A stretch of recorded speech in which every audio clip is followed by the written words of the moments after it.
What up, peeps and peepettes? MorbTron back today with more Destiny 2, and today is August 28th, 2018.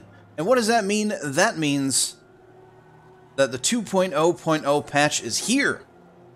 And what do I have on my back? Let's see, I've got Telesto in my secondary slot, I've got Alone as a God in my primary slot, and I have a sword as my heavy.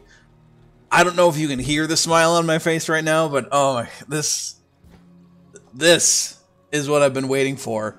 I'm going to go over not all the patch notes. There's going to be a link in the description down below that has all of the 2.0.0 patch notes, but I'm going to go over a few that I deemed relevant to at least mention in the video itself. Hopefully none of you lost any of your weapons. Hopefully all your stuff is cleared out. Let's go over a couple little changes here. First, you can get rid of your shaders. It's not mass deletion, but if you go to Raoul, you'll notice up here there's you can go left and right. If you go to the right, you get this little window here that has all the shaders that you have in your inventory, not in your mailbox or anything, unfortunately, but on your person. And if you hover over them, for me, since I'm on PC, I left click and I delete 5 of them at a time. And you don't have to hold the recycle button for very long to make them all go away. And what was curious there is that last one deleted 6. Interesting. Now, other things. Exotic power weapons that stayed as power weapons are Tractor Cannon, Acreus, Darcy, Whisper of the Worm, because they were just way too powerful to be switched around. And I'm glad that Tractor isn't in the secondary slot. Now I'm going to go over the changes to the weapons so you all understand better about what's happened. So you'll see here on the thumbnail, I guess you can call it a thumbnail, for the weapon, the icon, there's a green little box in the bottom right hand corner. There's a green little box right there. Now if I switch, let's say, to my Better Devils, that switches to a white little box. And then my sword has a purple little box. So the white little box guns use kinetic ammo. They use primary ammo. The weapons that have green use special or secondary ammo. And the ones that you have purple use power ammo or heavy or whatever you want to call it. But there you have it. There are no weapons in the heavy slot, or in the power slot, rather, that take anything but power ammo or heavy ammo. Only power weapons are power weapons. Simple as that. Now, your primary and secondary slots are going to have a mix of primary taking weapons and special taking weapons.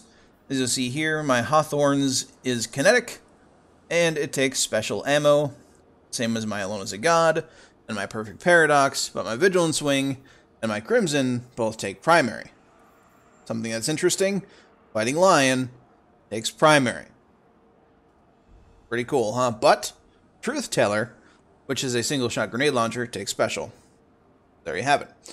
So the primary or white ammo weapons are hand cannons, scout rifles, auto rifles, pulse rifles, sidearms, and SMGs, with the exception of Fighting Lion, because that's kind of part of its being exotic. You get more ammo with it. So it'll be interesting to see how that works out in the Crucible. Probably the same as how it worked out before. But special or green ammo weapons are fusion rifles, shotguns, sniper rifles, trace rifles, and single-shot grenade launchers, meaning there's only one grenade in the chamber. Now, power weapons are drum-loaded grenade launchers, like the Prospector or Play of the Game, where they have a drum-fed, they have more than one grenade in the mag. Also, rocket launchers, linear fusion rifles, and swords. Heavy machine guns will be added later on in December, not right now. So, other changes, primary weapons get increased in-air accuracy, increased precision damage output, but decreased body shot damage in PvE. So there's the trade-off there They couldn't make them super all-powerful in PvE world, which is fine with me. Special weapons have had their damage output reduced. Doesn't say how much. We'll see. Hopefully Telesto still one-shots. We'll see. Hopefully it's not kind of as finicky as Destiny 1 Telesto was, but I'm excited to use Telesto as a secondary weapon again. And then we have trace rifles being reworked entirely. So as far as how much the Truth Teller and other grenade launchers and other, like the Basilisk and the Hawthorns and Alone as a God, how much their damage has been reduced going into this new sandbox, I don't know yet. I'm working on that video. It'll be released maybe tomorrow, for sure the day after that, if not. And then heavy weapons, grenade launchers that are in the power slot, so drum-fed grenade launchers like Play the Game and Prospector, have had their damage and blast radius increased, so they're deadlier. Linear fusion rifles do more damage, have reduced charge time, but have reduced aim assist, and swords have increased ammo and increased damage mitigation while guarding, so guarding won't be completely useless anymore. Swords won't be as completely useless anymore. And then as far as classes go, Hunters, golden gun duration is increased, so you have more than 2.5 seconds or a blink of an eye to shoot off your golden gun. Not sure how much that duration has been increased, because Bungie doesn't give us numbers. But there we have it. Shadow Shot tethers quicker and more reliably. Marksman Dodge is considered a reload, so it interacts with things like Kill Clip and what have you. That's pretty cool. Makes Marksman's Dodge more useful. Titans, Shoulder Charge one-shots, and that's all versions of Shoulder Charge. So we have Hammer Strike, and we have Shield Bash, and mouse. Don't mess with me, mouse. We have Seismic Strike. They all one-shot. Now, it's not as powerful as Destiny 1's Shoulder Charge, though, so people that aren't Titan mains can calm down and get off the soapbox, because you don't get Shoulder Charge all the time. In Destiny 1, Shoulder Charge wasn't your melee ability. It was just a thing that happened while you were sprinting as a Striker Titan, if you chose to have Shoulder Charge. This is our melee ability, so once you use it, it has to completely recharge. Now, abilities do come back faster, and there are ways to get your abilities back faster, or instantly, if you're wearing the right helmet, as a Striker Titan. But there we have it. Now, as far as Sentinel no longer sucks, apparently. Bubble health has been greatly increased if you want to put your bubble down, and you have a bigger health boost while in the bubble. And if you like to throw your shield like Captain America, that doesn't lose damage after bouncing off stuff, either it be a wall or a person or a PvE enemy. And then you have faster attack animations and increased super damage in PvE. Increased attack animations is really going to help Sentinel out, and actually, I'm going to play around with Sentinel today and see if it truly doesn't suck. And Warlock's Healing Rift heals more. I'm assuming it's just adjusted for time to kill. Empowering Rift is more empowering, meaning that they raised the amount of increased damage that Empowering Rift can give a weapon, just by a little bit. Stormcaller's PvP damage has been buffed, which it needed, because tickling people to death isn't fun. Arc Buddy's projectile speed has been increased. Dawnblade got a buff for whatever reason. They have faster projectiles and more aggressive tracking. Didn't really need the buff, but oh well.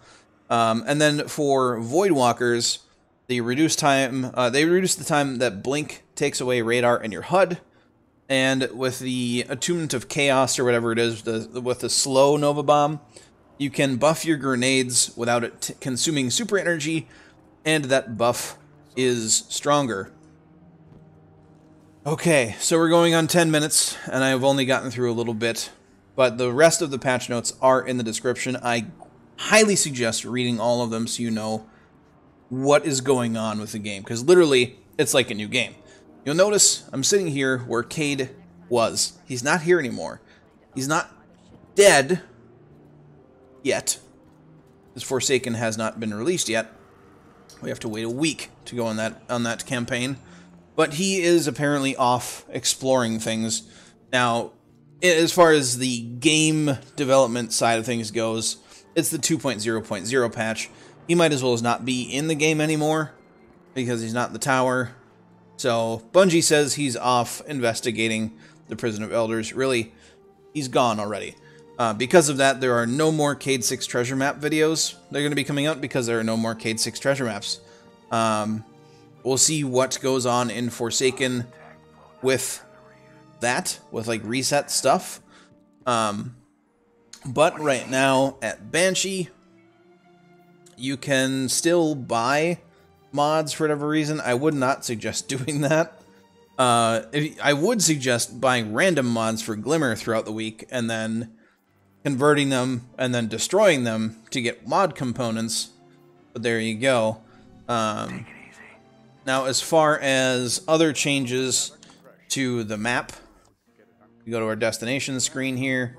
The only milestone I have is my clan XP, because the rest of them are hidden or just incorporated into the rest of the map. So if we look at Mars this week, the flashpoint is on Mars. It tells me to go to Annabray and collect some stuff. Some bounties and things like that. And of course public events and the like. And if we go down to strikes, we see here that legacy strikes are here now. They kind of changed how the strike system works. Right now we have legacy strikes, which have they will have modifiers later on. Right now they don't, because modifiers are gone for this week, but next week they will return. And then you have the daily heroic story mission, because the Ikora meditations are gone, replaced by heroic story missions. And then the Nightfall changed completely how that's done. Now, the modifiers are changed via your challenge card, which is in your inventory. Mine is currently set on Solar Singe and Match Game. You can change it, though. Change what your modifiers are going to be. And this week, the 3 Nightfalls you can choose from are the Pyramidion, Tree of Probabilities, and Strange Terrain. If you want the sniper rifle, go with the Pyramidion. Tree of Probabilities has DFA, and Strange Terrain has a rocket launcher as their Nightfall-specific loot. Personally, I'll probably be going for the Pyramidion and Strange Terrain, as I already have DFA and don't have Silicone Neuroma, or I can't remember the name for the rocket launcher from Strange Terrain, but there you have it. So, the Crucible this week as well. Let's take a look at those changes. The Crucible this week, we don't really have a special doodad going on right now, but it does tell us that, hey, you can have legendary gear and stuff from Quick Play or Competitive or Rumble. It should say in Rumble too. I'm not sure why it doesn't. Maybe it's a bug or a glitch, but that's where the milestone is for that. Now, as far as the raids, you're like, where did the raids go? Do the raids not exist? What's going on? They're in Nessus. So if you click on Nessus, you go down here, Nessus Orbit, here is the raids. And this week, for Prestige, we've got Arsenal, so weapons have no reserve ammo. Emptying the clip of a weapon refills the clips of your holstered weapons. So you have ammo in your primary weapon that empties.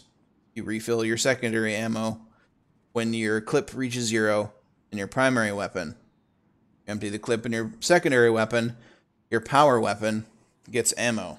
That's how that works. And this week, for the kinetic slot, I didn't expect that. It says anything. We can use anything we want in our kinetic slot. The energy weapon has to be a fusion rifle, and the power weapon has to be a fusion rifle. Not quite sure how that's going to work out. But there we go. Maybe you can use linear fusions, and those count as fusion rifles. I don't know. But we'll see how that all works out. Maybe I'll make a video on how that'll work. I don't know. But there we go. I covered the things. This video is 15 minutes long. I'm sorry, but I can only talk so fast. And I didn't really cover even an eighth of what has changed today. So, if you like this video, if it helped you out, a positive rating is greatly appreciated. Giving the video a thumbs up helps me out greatly and more than you know. So thank you all in advance for that. If you're new to my channel and you want to see more of my content, hit the subscribe button. Again, greatly appreciated. But don't forget to have a good day, and I will catch you all next time.